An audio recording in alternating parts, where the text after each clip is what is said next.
Okay. So if you have any questions, you can always feel free to chat them in the chat box. And then at the end of this, as always, I will open it up to additional questions. I hope you can hear me okay. My air conditioner just went on. So there's other kind of ambient noise here. Anyway, today we'll focus on the public service question and the policy proposal, both of which are pretty critical to your application. And then in future, probably next week, I'll do more on kind of the graduate education and future plans. But of course, I'm welcome. I'm open to suggestions or feedback regarding like what you guys think is going to be the most critical part for you moving forward. Okay. So the public service response. So the public service response and the leadership response are the two shorter essay responses that a reader is going to read first in your application. As I mentioned last week, it's because obviously Truman is interested in people who both are going to be change makers in their respective fields, but also interested in people who have demonstrated a commitment to public service up until this point, and that is going to be the basis of their future career. As I'm sure all know, public service can be difficult. Working in state, local, federal kind of like levels, or like for community organizations, that work is difficult. They want to see people who've kind of engaged in some capacity around that work to date. So what counts as public service? Because we get this question frequently. So we would say like anything like a .org, .gov for the government, .edu educational institution, or .mil for military. We're thinking here of like anything government related. It can be nonprofit organizations, like community health organizations. It can be on Georgetown's campus, though some things may count more than others. So oh good, my air conditioner just went off. If you've been involved in student government, that could classify as a public service example, or served on some sort of like Georgetown committee, like that potentially might work. Something that's for a smaller group, or kind of like, the service-oriented, like sororities or fraternities, those would not be as good a fit for the public service example. So cultural organizations could work. There just has to be some sense of how the work that you were doing had some larger impact beyond the smaller group in which you're operating. Also, and actually this goes for the leadership example, and I should have mentioned it last week, the public service and leadership examples should be drawn from things within the last 2 years. If you are going back all the way to high school, definitely not middle school, it just reads as if there hasn't been a lot that's happened since with regards to your interest in public service. And I think the rationale for why this is something you were deeply committed to, that becomes a little bit shakier. So drawing on something from your time in college could be potentially the summer before college might still work. That would still probably be within the last like 2.5 years, but definitely something more recent that provides insight into kind of like the evolution of your interests and where you are at this point in time with regards to kind of your commitment to a particular issue area. Okay, core components of the public service question. This is question number 8. So we need to have some sort of specific context about like what was happening. What was the organization in which you were operating, especially if it's like, say, for a nonprofit organization or a more local organization where we don't necessarily know what that organization is. We need like a little bit of context to kind of set the stage for what you were doing. We need to understand what the nature of your responsibilities and contributions were. So the public service example isn't just a rehashing of the mission statement of like a nonprofit organization that you worked for. We don't need to know, like the entire response doesn't need to be about like just what that work was, and encouraging the reader to think by implication that meant that it was satisfying for you.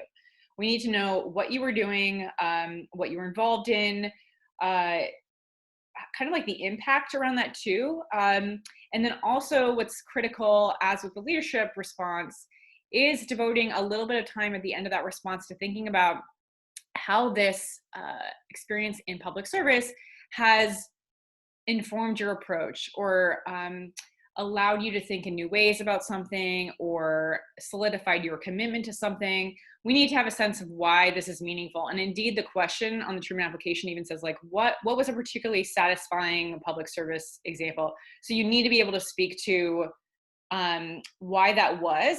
And that last piece of these responses is always a way, like I'm a very visual person, so I think about like threading something back.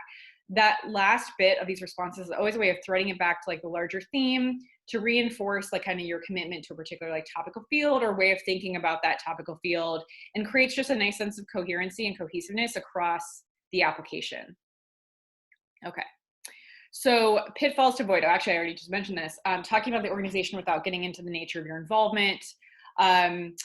We always need to have you in the picture.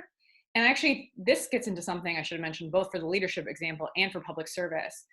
A lot of these are kind of like group-oriented projects, or you're involved in something with a team. It's always helpful to know, like, what were you doing specifically within that team? Like, what were you involved in? So not losing yourself within the larger aspect of what the organization is committed to, but like, say if you were working on a report for like your congressperson, not just generally talking about like the congressperson was doing this, but like I was responsible for doing this aspects of the report, which contributed to kind of like the larger whatever. And as I mentioned, also making sure that you were getting into that reflection piece at the end of the example to help us understand what kind of the takeaway was for you. Because you ultimately, in an application, are curating your experience and interpreting it for the reader. You don't want to just throw content at the reader and have them try and figure out what the takeaways are, because people are reading dozens of applications. They don't have time to like sit there and think about like, oh, maybe this is what they took away, or maybe this is what they took away. This is like what you need to be doing. And this advice applies to anything that you might be applying for. Okay, so I have some sample responses here. And the responses, these samples are not on the website. So these are like, you know, fresh ones that no one's seen before. These are people who've received actual finalist interviews for Truman. So these were all successful. The ones I'm going to show you are going to be successful responses. So last summer, I worked on a sterile syringe exchange in a Philadelphia neighborhood called Kensington. A recent New York Times feature named Kensington the Walmart of heroin. Notorious in Philly and beyond, Kensington is the violent, gnarly heart of illicit drug use in the city. The exchange is one of many harm reduction services offered by Prevention Point Philadelphia, a nonprofit in Kensington. It's also the only legal exchange in Philly. As an exchange intern, I gave out syringes, Narcan, and fentanyl testing kits, registered new participants, connected them to other PPP services, and logged exchange data. My work on the exchange, and really my entire summer in Kensington, was jarring as I witnessed the unfathomable extent of human suffering caused by drug addiction and poverty. I met participants younger than me and older than my parents, people who were sick, really sick, but couldn't stop using. We reversed participant overdoses every day, and in July, a bad batch of heroin called Santa Muerte caused 173 ODs in a single weekend. Kensington broke my heart. Looking back, I hope that my work on the exchange made a difference. Maybe someone is still alive because they use Narcan and fentanyl kits, living disease-free because they had access to clean syringes. Maybe they're starting treatment, getting legal help, or sleeping off the streets. I worked with society's most vulnerable, with a forgotten population whose health needs are demonized and never addressed. The most meaningful part of my work was simply being kind, without fear or judgment, asking people about their lives, telling them about mine, and letting them know that someone is looking out for them, sorry. Okay. It's heavy stuff. Just like to know, you can either like chat me or even like unmute yourself if there's something here that like particularly struck you, that like you thought maybe was effective or that you particularly liked, or something that has made you think in a different way about kind of like your own response. I'd just love to know a little bit more about what you guys thought. I liked how like humanizing and personal it was. Like I hadn't realized how much more powerful talking about specific people or like specific experiences during the time would show that impact as opposed to just aggregate numbers. Mm-hmm. Yeah, it's almost like in some ways this person is like talking to a friend about like what was kind of like so both like troubling, but also like finding kind of like what was most meaningful about that. Like it's very personal, as you said, like being able to speak about like kind of like individual experiences. And that's actually a great point too, because oftentimes within organizations, I think there's a tendency to speak in a more general way about the work of like, we were helping people, but sometimes like the specific anecdotes can make it so much more personal. And like, I don't know about you. I mean, me personally, I read this and I'm like, oh my gosh, like it just like sits with me. And it's something I remember. I would move on and I would like think about like how this person had talked about how jarring it was to experience that. And that can be really powerful. Yeah. Any other kind of reflections, thoughts on this? I thought it was really impactful how they talked about the external struggles that they're facing in the environment, but then at the same time, you get the internal dialogue on how it's affecting this person emotionally. And I think Mm-hmm. that makes it even more relatable because it'd be hard for me to put myself on the scene because I have never seen that before. But I have definitely felt those. Oh, did we lose your internet access? Hello, Michael?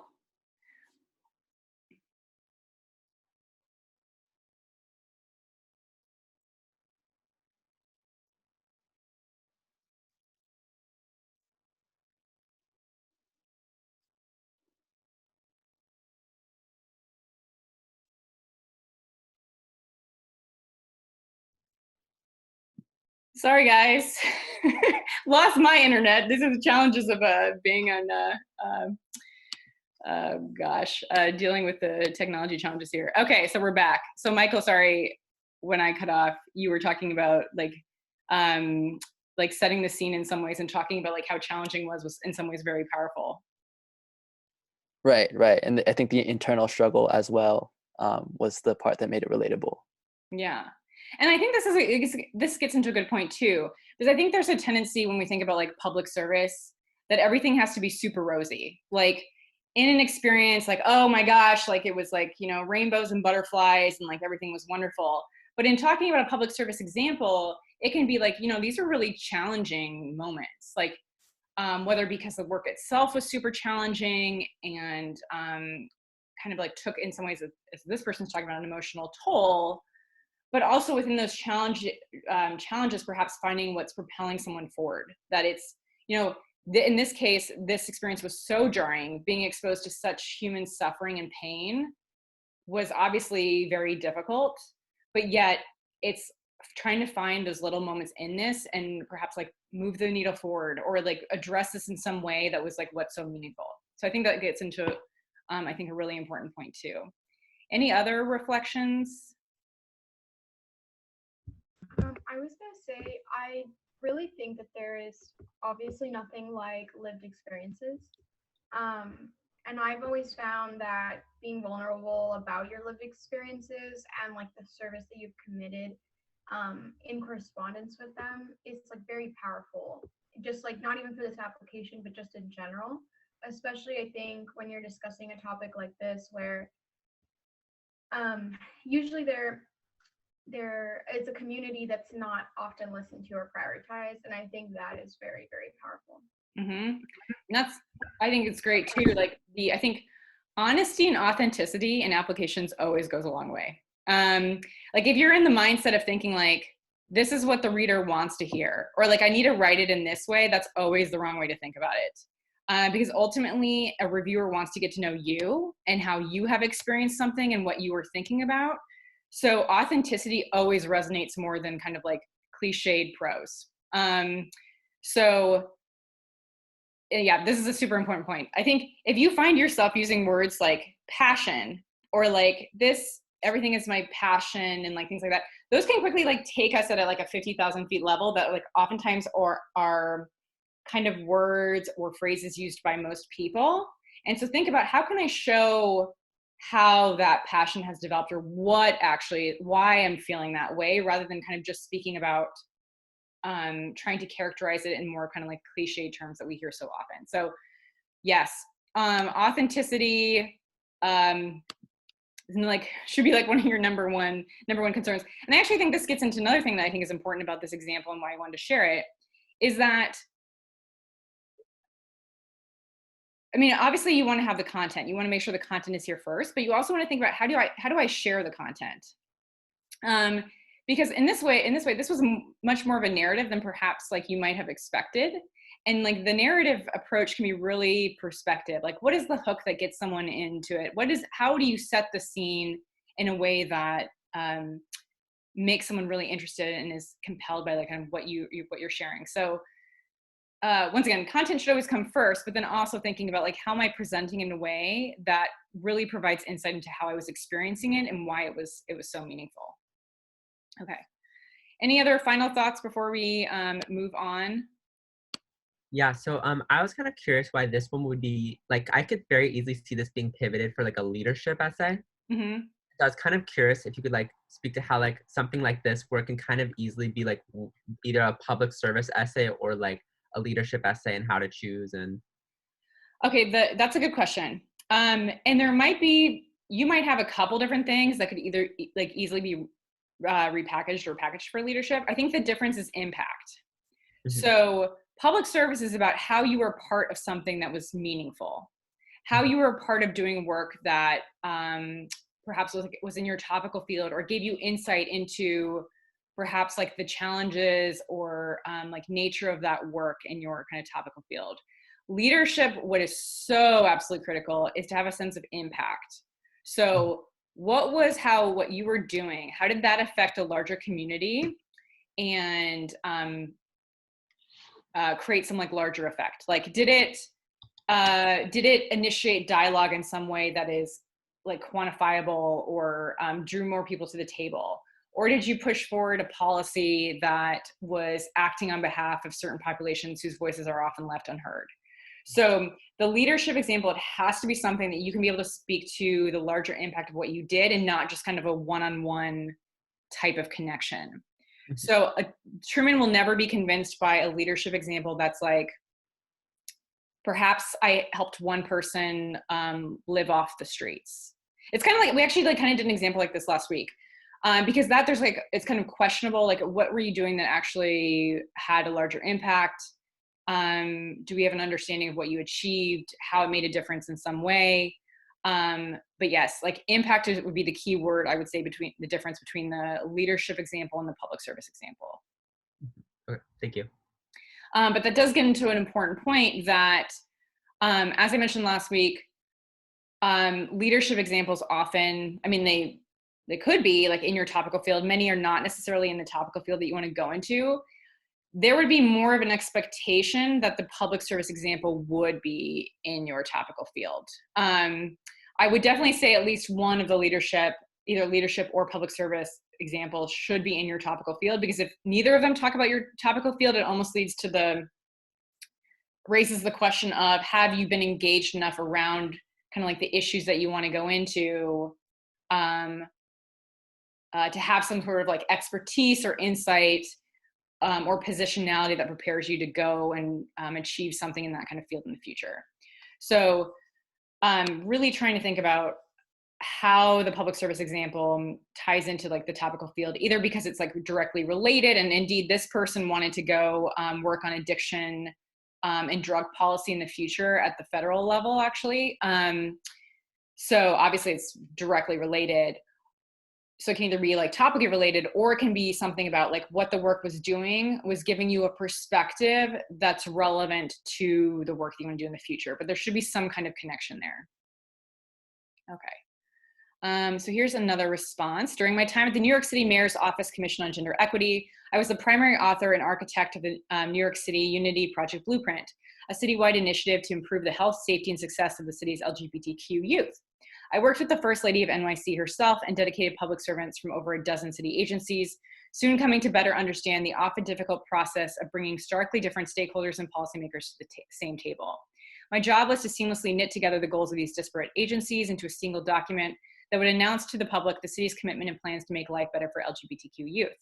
More than in any job before, I had real responsibility. My supervisor guided and supported me, but she left me almost exclusively to my own devices. I personally authored or edited nearly the entire 27-page blueprint, now city government published policy commitment with an annual budget of over $4 million. I cherished this opportunity to focus on a policy area close to my heart, especially to do so with a team that I felt truly shared my goals and hopes for the future of gender equity policy. I also discovered my love for working in a municipal government where I can significantly impact a local project, yet in the unique circumstances of New York City, where each ounce of incremental change affects millions of lives. The final document included not only the policy commitments that I had authored, but also quotes from the city residents describing how these policies would change their lives. I felt proud I had been part of that change. So actually, it's interesting you asked about like the leadership thing, because this one actually could easily be, this one much more so than the other one could definitely be a leadership example. But if you were in this person's case where you have multiple examples that demonstrate real impact, you'd want to be strategic about where it goes where, because this one, we learn more about why this person is drawn to engage with gender equity policy, which was critical to the future goals piece. And also kind of like why the space, like why this particular space is something that this person wanted to go into, which is also critical to the future goals. Whereas their leadership example focused on something different, not necessarily within the topical field. So that's kind of like, if you were at the point where you're like, oh, multiple examples I have can show impact, you probably want to put the one that relates more to your topical field in the public service example. Yeah, Jade, go ahead. Yeah, so without like assuming the applicant's like sexuality, if they were to relate their answer in this question to the last question, what additional like personal information can I share with the foundation? Would it be appropriate if they were to talk about like, you know, their queer identity and how that, you know, made them want to relate to this project? Like, what is like the connection there that you can like draw, and like how personal are you looking for? Yeah, I mean, I purposely haven't chosen any examples that revealed personal identifiable information. So, but yes, in leadership examples, in public service examples, and in problem or needs of society that I wish to address, our past finalists and scholars have often included perhaps personal details that indicate what motivates them so much to engage in those particular issues. I think I've seen that particularly more in the problem or needs of society that I wish to address. For instance, if someone has experienced food insecurity, being able to say, you know, I'm interested in working on these issues regarding food deserts because like I have experienced food insecurity and I know like what's at stake here. So yes, like you can certainly weave in aspects of kind of like your identity or personal experience into these responses. But the additional information question is a really important one, and one I want to focus on in a future session. But that would really be the opportunity to flesh out a little bit more about kind of like your background or kind of identity or experiences that have shaped what has brought you to this point. So that would be fleshed out more in the additional information section. But aspects of why this is important because like you've lived it, or like this is an aspect of your identity that is important to include, certainly can be part of the conversation in terms of like the context that you provide for the leadership or public service example, or perhaps like why it was particularly meaningful for you.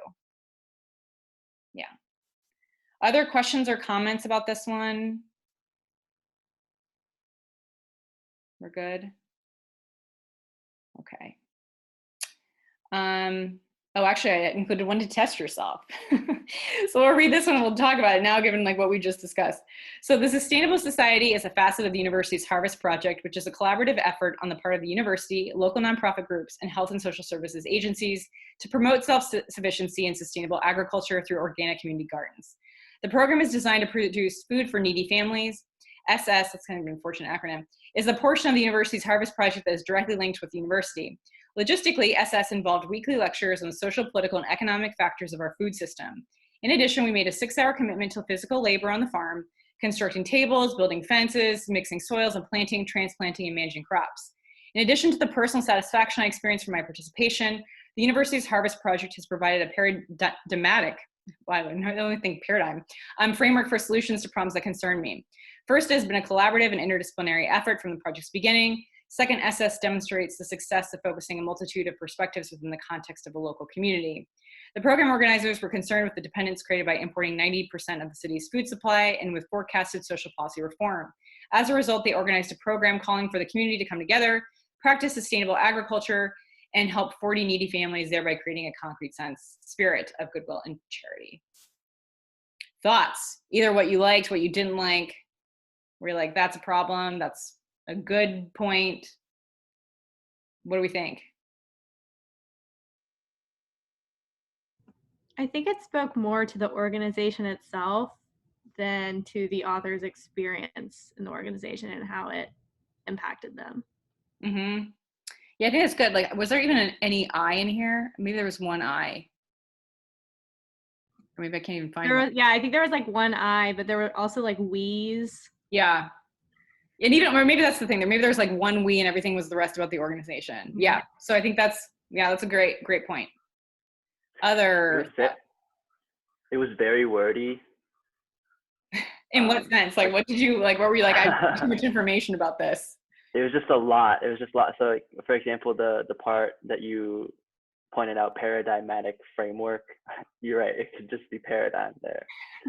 Social, political, and economic factors. That says a lot, but it also says nothing. Mm-hmm. Oh yeah, that's like a really good. That's a good test for you, regardless of what you're writing. If like something just strikes you as words, you're like, this actually isn't telling me anything. It's just trying to use like big words or like, you know, fancy words of trying to say something. Like, make it more simple. I can't tell you the number of times where working with people in different fellowship opportunities, I'm like, I don't understand what is being communicated right here. I want you to tell me what you meant by this. And if you try to replicate how you would share this experience with a friend or with a family member, it is always going to be more compelling than trying to use paradigmatic. I can't even say it. Like, you have to get tongue tied.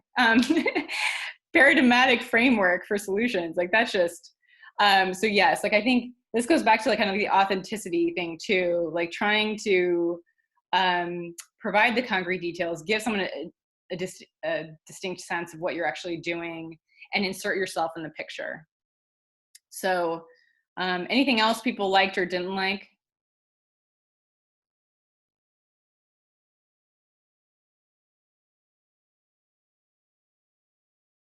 And actually, I think what's so important about this one, like, we don't learn at all why this was particularly meaningful.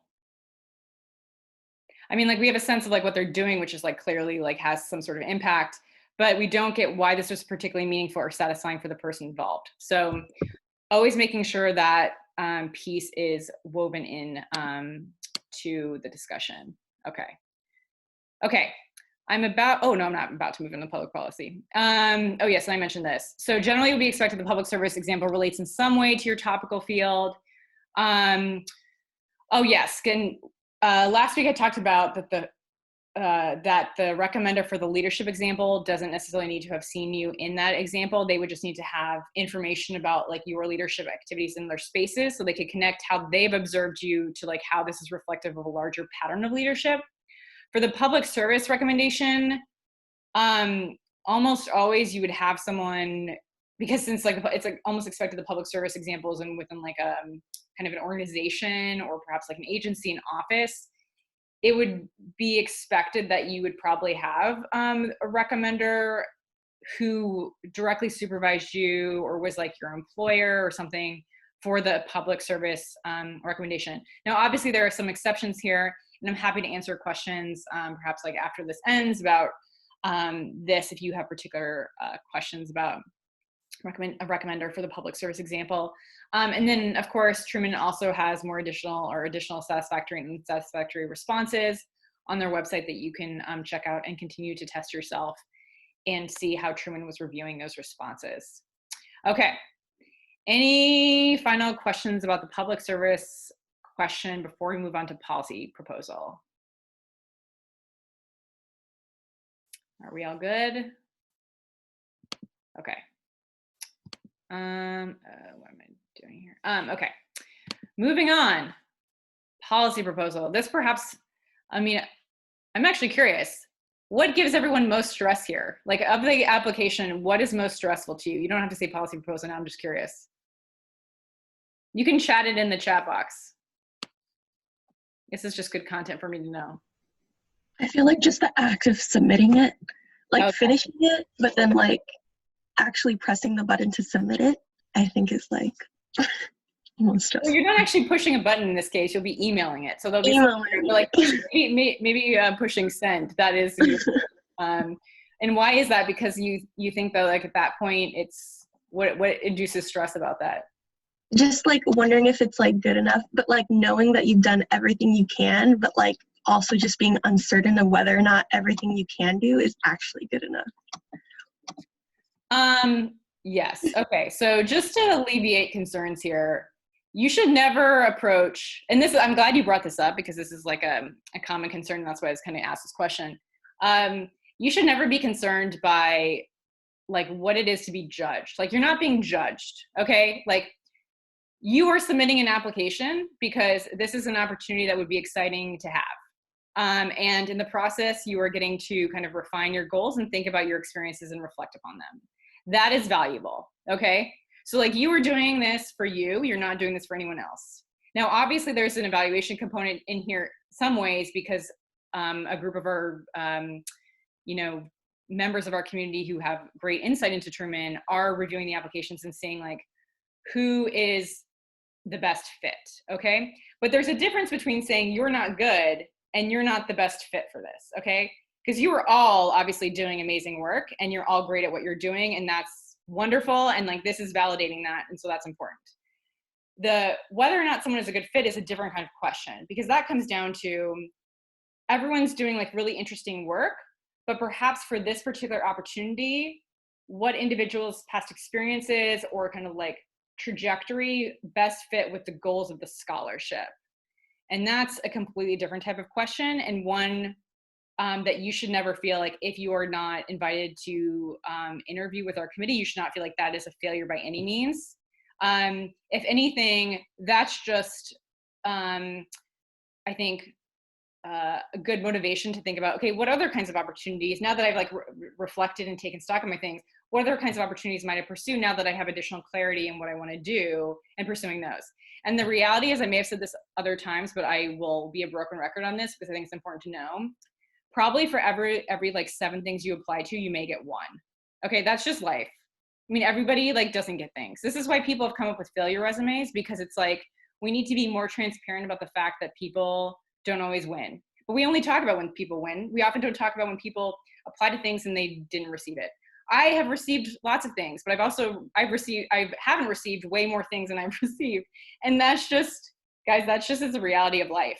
And I think just kind of putting yourself out there and pursuing these experiences is valuable. It continues to help you refine your goals and like find the alignment in terms of like opportunities that are gonna be a good fit for you.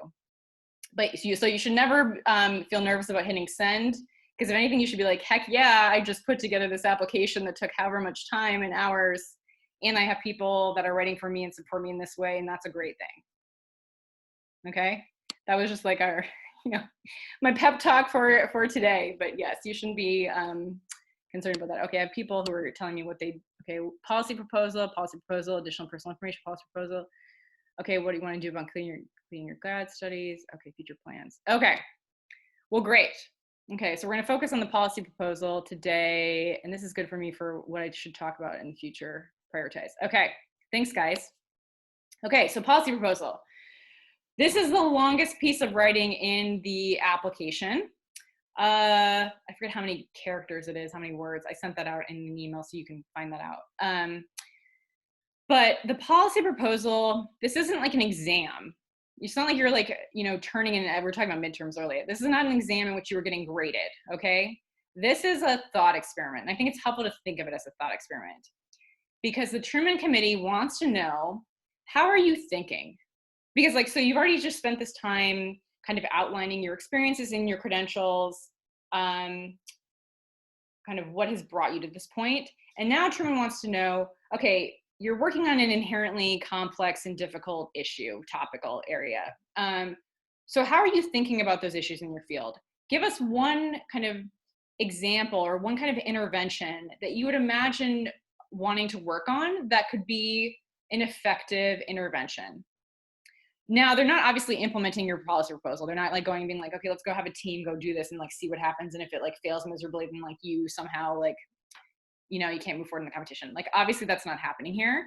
So this is just kind of an example of how you're thinking in the issue, showing that, or being as specific as possible and being concrete, having a definitive type of plan and not speaking in generalities about like what could be done. Because as you know, especially if you're going into government, like we need kind of, yeah, we need like concrete plans, need to have a sense of like, you know, tangible things that we can do to push the needle forward. So it's important to have the data and references to build your case with regards to what, like the context of something, why something is particularly significant, and why it's something that needs to be addressed. And you're addressing it to someone with the authority to act on the issue. So if you were writing on something relating to COVID, let's say, and you're writing to like, you know, the Secretary of State, now that's not, clearly is not appropriate. I mean, maybe in some cases, I don't know, have huge doubts on that. But so you want to address it to the person who has some sort of authority to act upon the issue that you're talking about. So this is also in some ways providing insight to the reader into, do you have a pragmatic sense of how change happens in your field? Do you know like who's involved in these kinds of actions, who's involved in this kind of work to address your policy proposal to that person? Now you're already going to be like giving yourself some insight into this because hopefully you're like kind of thinking about your issue area and what people are doing that work currently, and that could give you a sense of who you might address your policy proposal to. Because it's also helpful and ideal that your policy proposal is is reflective of the kind of work that you yourself would want to be doing. So think about it in that terms too. Because as I said, when we want to see how you're thinking about an issue, it's helpful to know how you're thinking about an issue in kind of the area that's relevant to your future goals. Okay. So provides insight into how you think, say that a couple times. Demonstrates that you have a grasp of challenges and opportunities in your field, because in the process of compiling like the data and evidence to support kind of like your policy intervention, you're going to show that you have a grasp of what's happening in your field currently. And the role of the policy proposal, as I said, this is not an exam. They're not going out and like actually trying to implement your policy intervention and then determining who moves forward because of that. This in many ways is like serves as the branching off point for discussion in an interview. Because depending upon like what policy you are suggesting, that might reflect something about kind of your priorities or where you see the critical intervention points being. And that might be something the reviewers would love to pick up on and know a little bit more about that. So if anything, this is providing content for discussion and not serving as kind of like an exam or like some sort of, you know, evaluation of like, oh, yes, you did this right. No, you didn't do this right. Okay. Considerations here. I think, talk about paradigm shifting. I'm glad that word came up previously. Because I think sometimes people have this sense of like, oh, I need to come up with some paradigm shifting intervention that's just going to like awe the committee and be like, oh my God, how have you not been in government before? Because like, this is just so incredible. No. I mean, like maybe you do come up with that and like, that's super impressive and good for you. But there's not a need here to go like super big in order to impress someone. If anything, the most compelling proposals are those that go smaller before they go large. And by that, I mean, I think there's often a tendency to want to do something at kind of like the federal level. Like I'm going to write to the Department of Homeland Security, like, or the Secretary of State, as I said, because this is going to be a big like proposal. I would instead encourage someone to think about like, okay, what is a policy intervention that might be more like appropriate to like perhaps like a state level or like an organization or like a local office perhaps, because the reason that might be a good move is that it helps you to be more concrete. It narrows the scope of the policy proposal and allows you to focus on one piece rather than perhaps like, you know, blowing it up and becoming like this huge amorphous type of intervention. And as I said, concrete, specific, like being concrete and being specific is always like the way to go. So you don't need to reinvent the paradigm. And you indeed don't need to come up with anything new. Many finalists and scholars have instead chosen or identified a model that has existed in perhaps another state or in another kind of organization, and provide some context about like how that's been applied in this other context, and how there's the potential to apply that same kind of intervention in this context.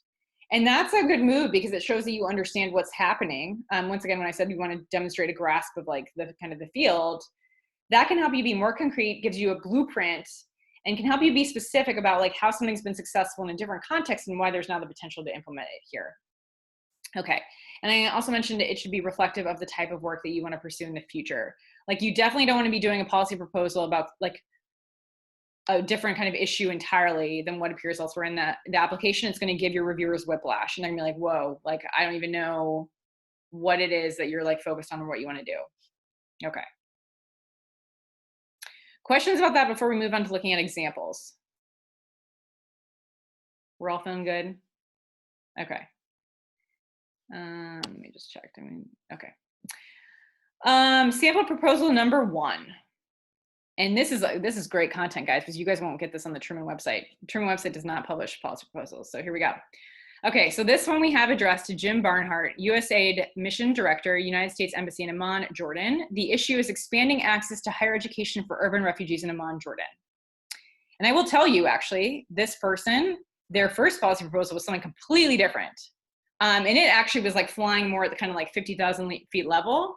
And the advice this person received through the internal review was like, go smaller. So this is not the first iteration of this policy proposal.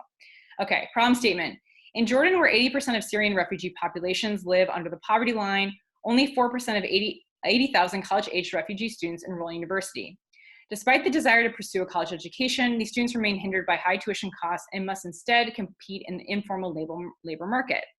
Because the Ministry of Education is committed only to providing refugees with a basic education, there are limited opportunities to access the tertiary level certification necessary for high-skilled employment. In 2017, the UNHCR reported an 89% gap in education funding for refugees in Jordan, while college scholarships reach only 2,000 refugees. These barriers disadvantage students in expensive cities like Amman and will present a development challenge for the reconstruction of post-conflict Syria upon the refugees' repatriation. As the Trump administration shifts its focus from U.S. resettlement to humanitarian assistance abroad, it is time for USAID to fulfill its intention to create opportunities for refugee higher education in Jordan. Okay, proposed solution. By granting a solicited aid request to the University of Jordan, USAID Jordan should create a pilot higher education scholarship program designed to support the advancement of displaced students in Amman, where 29% of Jordan's refugees reside. Modeled after the successful refugee fellowships funded by the German organization DAFI, the program would cover the tuition expenses of 100 refugee students for a bachelor's degree, in addition to hiring 4 Jordanian students mentors from the university's Center for Entrepreneurship and Innovation. The estimated $2,300,000 in funding represents only 2% of USAID Jordan's education portfolio and will be directly granted to the university for reinvestment into the public educational system. USAID should recruit refugee students through the Jamia 3T online portal and allow the university to determine selection criteria with degrees relevant to local economic need. The mentors would then coordinate programming for the refugee students centered on entrepreneurship, navigating the job market as a refugee, and psychosocial health. This program could revitalize funding for refugee college scholarships, standardized testing fees, or tutoring from donors that look to USAID for direction. Increasing the presence of refugees with Jordanians at university could also create micro-level community cohesion. If successful, this pilot could serve as a gateway to partnerships with other Jordanian universities to extend the program's reach. Obstacles. Despite the demand for scholarships, a 4-year degree is a significant time investment for refugee students with insecure housing and income, increasing the potential for low program retention. Refugees are also often the victims of trauma, depression, and prolonged lapses in schooling.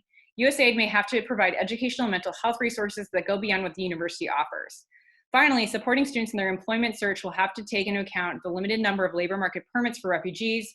Though a small pilot program, USAID's contribution to educational continuity would be an investment in Amman greater stability and improved livelihoods for those who now need it most. Okay, a lot of content. Main thoughts on like takeaways here, or things that you thought were particularly important that were included. Go back and look at all these. I should mention that when you see these numbers at the end of the sentence, those were the citations. I just didn't include the citations here.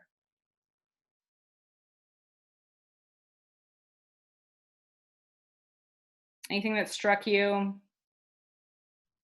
I thought it was really realistic, especially when this applicant went through the obstacles to their program, but the obstacles they presented weren't necessarily problems with the program themselves, but problems with the context in which it was being applied, and maybe offering ideas of how else you can further address those potential issues as they come up. So not undermining their proposal, but saying like these are external factors that maybe could and that's a good point, because as I think I mentioned in one of the kind of slides, it's really important to be realistic about the obstacles. Like a reader wouldn't believe you if you're like, there are absolutely no obstacles. This is all like in the great plan and everything will work out splendidly, as if like by saying there's no obstacles that somehow makes your proposal stronger.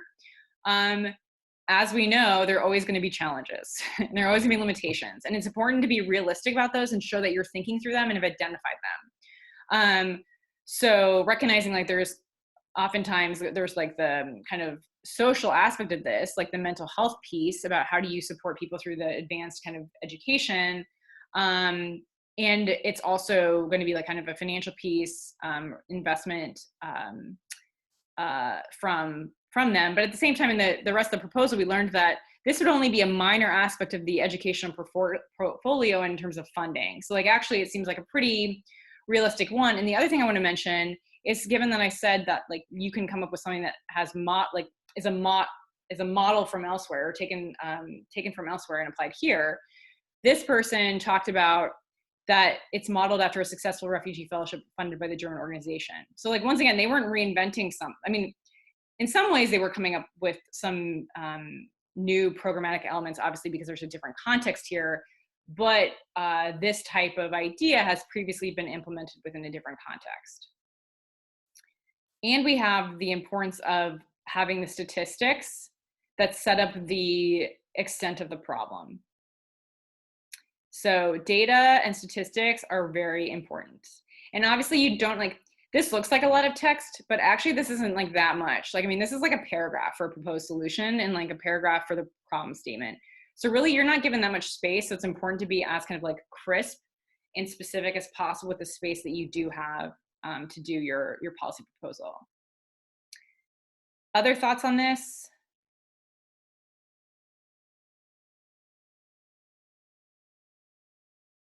I like how the author specified it just to Syria and didn't try to like make this an entire solution to like solving education problems in like the Middle East.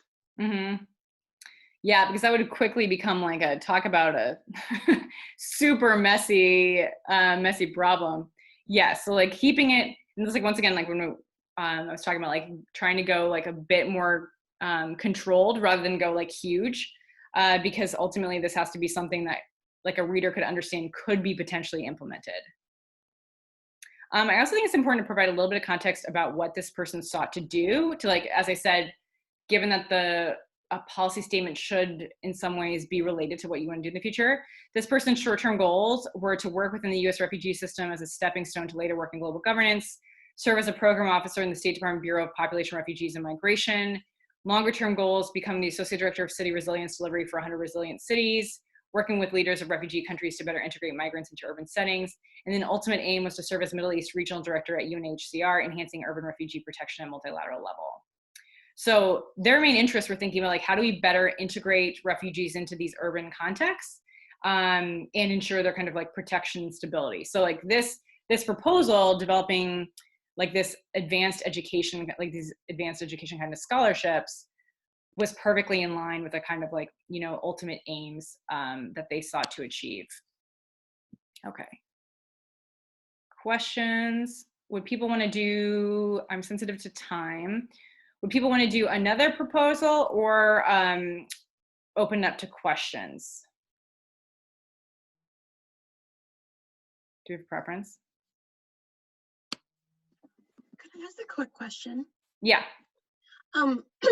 How, I know you said that the citations were taken out, but like, since you do have like a character limit, like how are the citations like formatted? The citations are not part of like the actual character limit for the proposal. Yeah, so they're separate.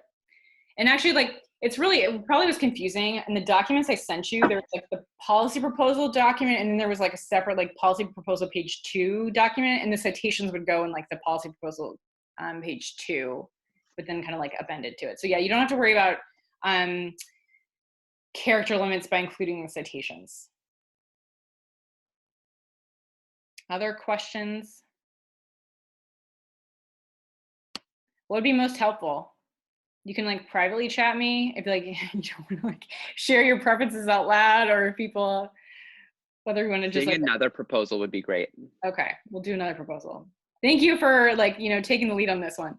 Okay, so this one is addressed to Representative Jim Hill, office held chairman of the Alabama House Judiciary Committee, issue ensuring right to counsel for indigent Alabama tenants. Okay, so the problem statement. A 2017 report from the Legal Services Corporation found that 60 million low-income Americans, 1 in 5, were eligible for civil legal assistance. 71% of low-income households in America experienced at least one civil legal problem in the last year, with the majority involving basic human needs such as housing. Yet 86% received no or inadequate legal assistance due to limited resources.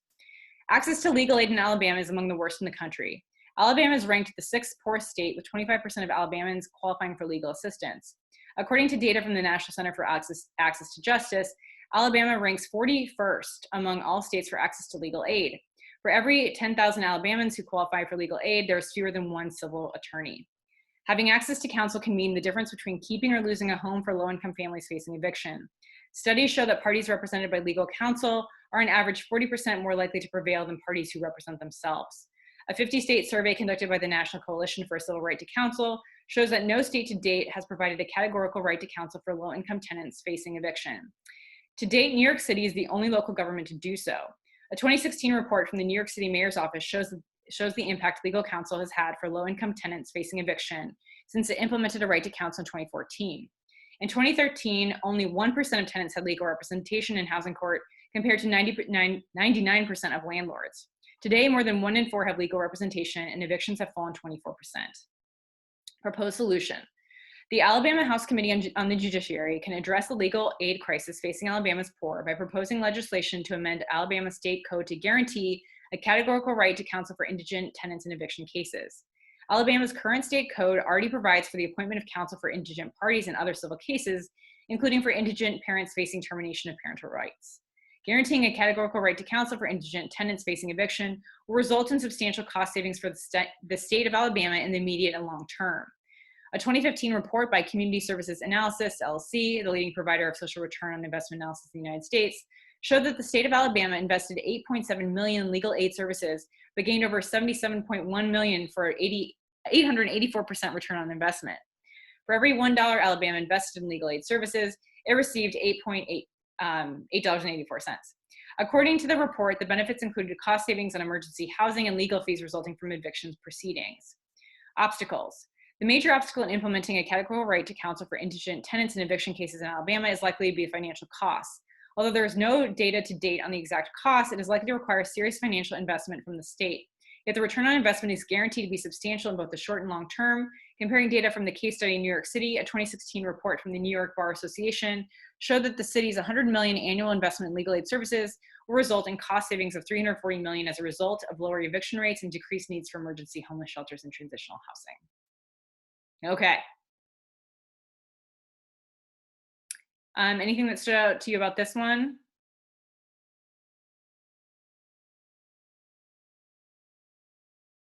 I think addressing it to a representative was a really specific and effective way to do it, as opposed to even a senator. Mm-hmm. Yeah, I mean, it comes down to who actually is involved in this kind of work right now, and this is why, once again, part of this is a thought experiment that shows that you have a sense of who actually are the people on the ground that have control over this, and once again, not aiming too high, because that sounds kind of grandiose and grand to address your proposal to someone high up in political office. So yeah, making it always kind of the focus here on being concrete in demonstrating a grasp of who actually is involved in this work and what they have the capacity to potentially do. Yeah. Any other thoughts? In my opinion, I think the obstacle was actually pretty vague. Mm-hmm. Yeah, because there's no actual, it was just kind of this is going to be a financial investment. Right. I thought that was interesting. I guess Yeah. It was honest that there is no data, but. Yeah. Yeah, I mean, yes, that's a good point, because I think oftentimes there's a tendency, and I should also say, the things I'm showing you, ultimately, people move forward in the competition, but that doesn't necessarily mean this was a perfect proposal. So I should say that as well. I mean, things can always be improved. I think there's also a tendency to say with proposals oh, it's going to be a financial cost. It's kind of an easy thing. Obviously an intervention is going to cost money. So it's going to be a financial investment. So if you are in that situation and a lot of this, the major difficulties are going to be financial ones, trying to be as grounded as possible with regards to what that might look like, and this person's solution of how to navigate that. I mean, yes, it's in some ways pretty general with regards to what the financial cost would be up front. they tried to make it a little bit more concrete by saying that like in the New York City case, this is what kind of like the financial costs were up front, but then how it returned savings. So it's kind of a way of perhaps getting around some of kind of like the general sense of this by once again going back to like the model that had been implemented elsewhere and trying to glean or draw out specifics from that context. But yes, like always with the obstacles, once again, this goes back to like being as kind of like realistic and honest as possible, because many of the obstacles people would face with their interventions might be either financial ones or political ones. Like, oh, like it's not enough to say like, oh, the political headwinds are going to prevent this from happening. You have to be more concrete and specific than like just saying, oh, the other party is going to disagree with this proposal. Okay, and just for context, this person wanted to go into the U.S. Department of Justice or do a 2-year legal fellowship at a civil rights nonprofit organization such as the ACLU, the Lawyers Committee for Civil Rights Under the Law, or NAACP, Legal Defense and Education Fund. And the longer term goals were to work as counsel for a member of Congress or congressional committee and ultimately run for Congress from the home district in Alabama. So like it made a lot of sense then, I mean, going back to the comment about like who they addressed it to, it made a lot of sense that like that would be kind of like the space that they would be interested in given the future goals. Okay, that was a heck of a lot of content. And I'm sensitive to the fact that we are now at time. So feel free to go. Thank you for joining us. If you want to hang around and ask questions, I'm going to be hang out here virtually for a little bit longer. So feel free to hang on.